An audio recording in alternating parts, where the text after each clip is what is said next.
Once again, Life After Basketball with Terrell Brandon. Can never say it enough. Shout out to our great editor, producer, and director, Mr. David Stevens. And we just, I'm just contrasting right now and reminiscing about my career. And this is not about me because this is life after basketball. One thing about it is I'm sharing with you my time after basketball, but I also want to be current because I'll be getting crazy questions about my career. So I want to let people who don't know me personally, that's not from Portland, who I am and what I represent. But when I signed my scholarship to the University of Oregon, I was a Prop 48.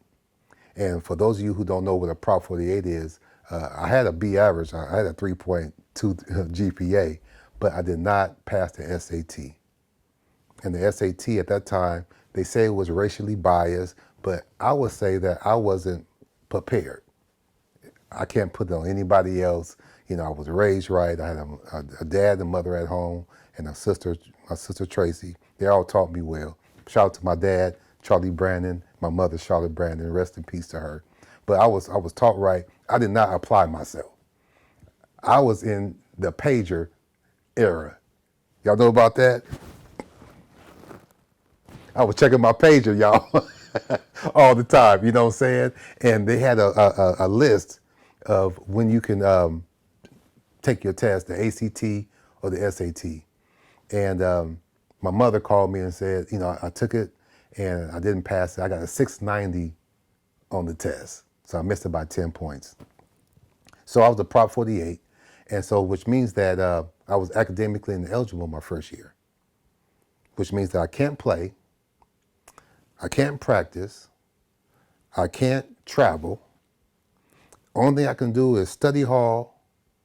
I can go to pregame meals at the electric station that the great Alberto Salazar, the runner, owned. But when the meeting starts, I had to go outside. So I could never be a part of any type of team meetings, anything. So it was really a tough year. You know, I just couldn't do anything. And but it humbled me. It made me stronger. It made me work out harder. It made me more academically intense and sound because people was looking at me almost like I was a dummy. Not because of my academics, they never really pay attention to my GPA. It was that SAT that I didn't pass, which made people not even pay attention to my SAT. So that was really embarrassing, you know. But I proved to my coaches, to my academic coordinators, that, and to my family, of course, in the neighborhood of North and Northeast Portland, that I wasn't a dummy. So I came back my sophomore year, played against the great Gary Payton, and that really put my confidence to an all-time level.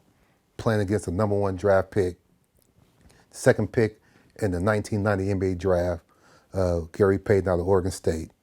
Playing against him 3 times that year, the Forwards Classic here in Portland, Oregon.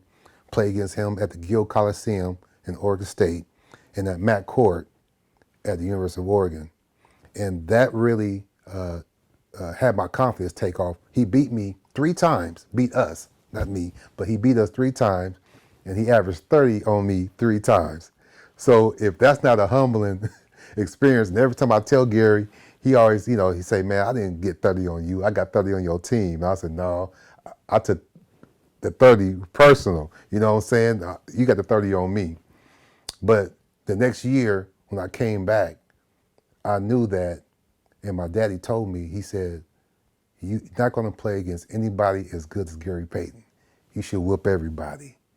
And when he told me, my daddy told me that, that really gave me an inspiration and a confidence that I really should whoop everybody.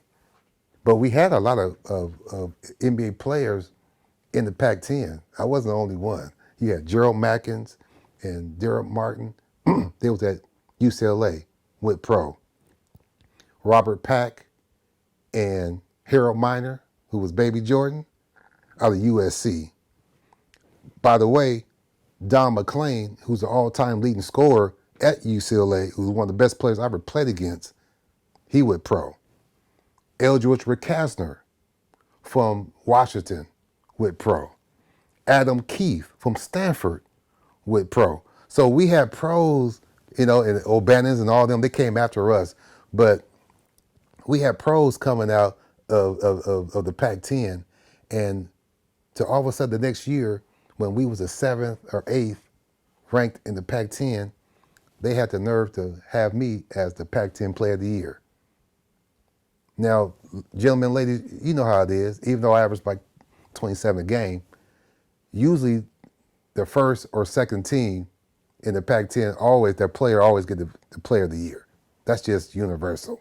We have UCLA, we have USC, we have Stanford, we have Washington, you know what I'm saying? We have Arizona. So all these teams in Arizona State. So we had 6 teams that was in the Pac-10 tournament that year. And they ended up naming your boy Pac-10 Player of the Year. So that's something that I'll never forget.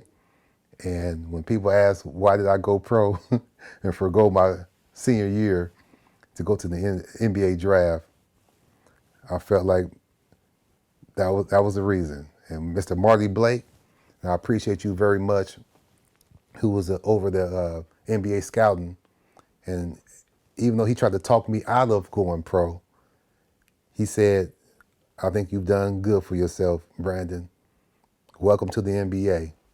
And the Cleveland Cavaliers, that I represent this ring right here for the rest of my life, they drafted me number 11, 1991 in the NBA draft. And through God, let me know that I made the best decision of my life.